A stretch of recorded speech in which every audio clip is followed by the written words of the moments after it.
Welcome back to the channel. KC here, back with the KLE500. It's been a while, had vacation, was down in Gatlinburg. Now we're back in town, and today I got a text from my dealer that my back-ordered Kawasaki rear rack was in. They were nice enough to get it from the Bedford location to the Duncansville location today at 5-Star Power Sports. And we went out, got it picked up, and here's what you get in the box. This is what 300 plus ish or sub 300, depending on how nice your dealer is to you. This is what you will get.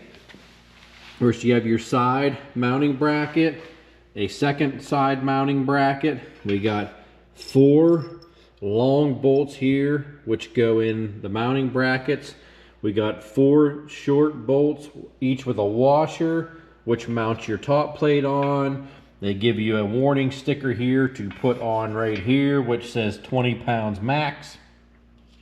And you get 2 rubber plugs, which go in the end of your rack to prevent mud and water from going in there.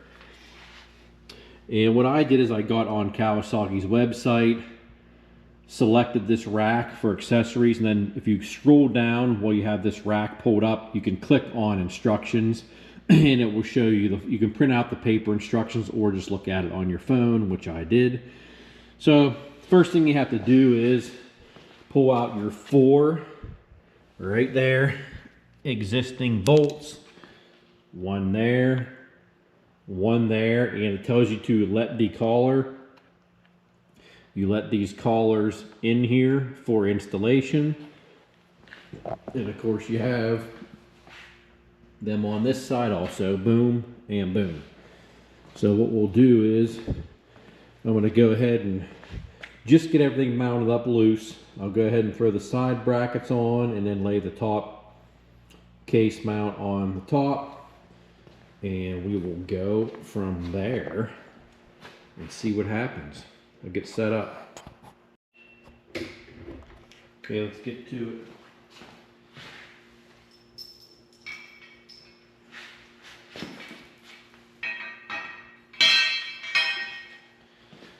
Okay, we got a right side bracket. This you will need. All the bolts in the Kawasaki rack kit are 6mm hex or Allen, whatever you want to call it. All 4 of these bolts are the same length.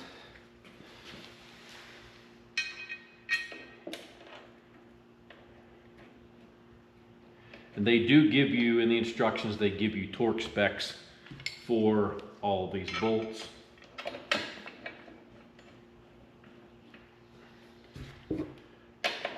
Just going to get them run in a little bit. Not completely tight, so everything is loose to get the top rack on.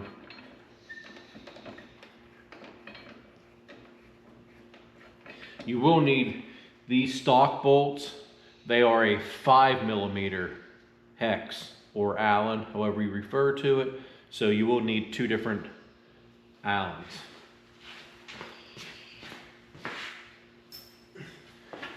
Now I'm just going to throw the other bar on this side, which is the same as that side. Get them in. Find that hole. Ain't got no hair on it.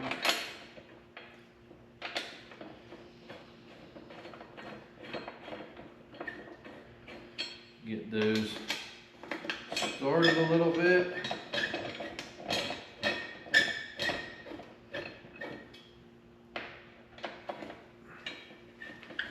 Okay.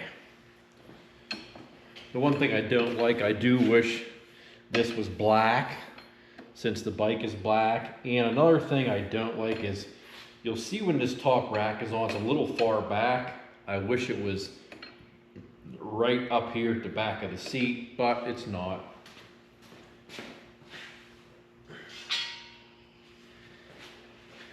These rubber plugs they give you, they pop in there to prevent water and mud entrance.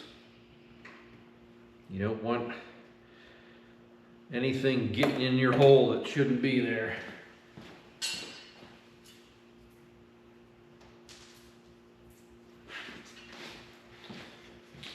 Especially if your hole is facing the back. One thing I want to mention, what's nice about this plate that I like about it is steel. I know that adds extra weight. If it was aluminum, it would be much lighter, but that allows me to be able to, if I make a hole in this for something else, I can weld it shut, or if I want to add something to this, I can do it myself here in the shop, being I can weld it with the MIG welder. So that makes it nice. I also wish this was black. I may have to end up painting this stuff all black and blacken it out. It's a little strange that everything on these bikes is murdered out and then they sell these racks bright silver. Strange.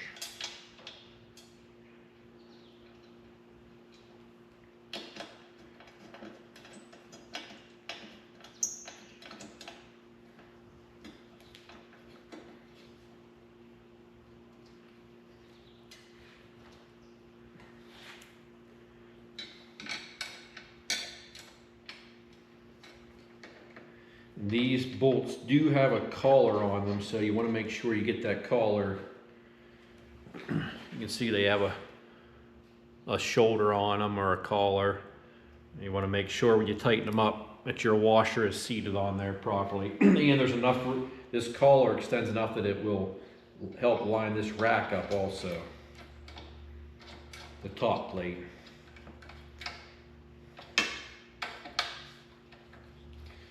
And as always, you might want to put Loctite on this stuff, on every one. They may even recommend it in the instructions. A lot of times they do.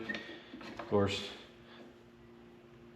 I'm taking my chances, and I will torque these once I'm off camera and done here, but I don't have a torque wrench out at the moment. And I ain't getting one out either. I'm gonna give them a little redneck crank. Say we're good. We're good.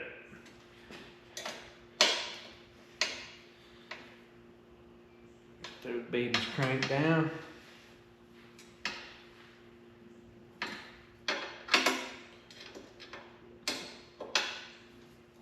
And of course, I'll probably peel that sticker off. I don't like it on there.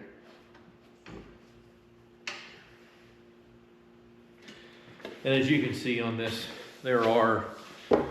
Okay, so we'll give you a look at it here. There it is from the side. Take a look at your mounting area coming up. We got tie down loops on the side here. And up here, several holes. A lot of these are probably used for the Kawasaki top box.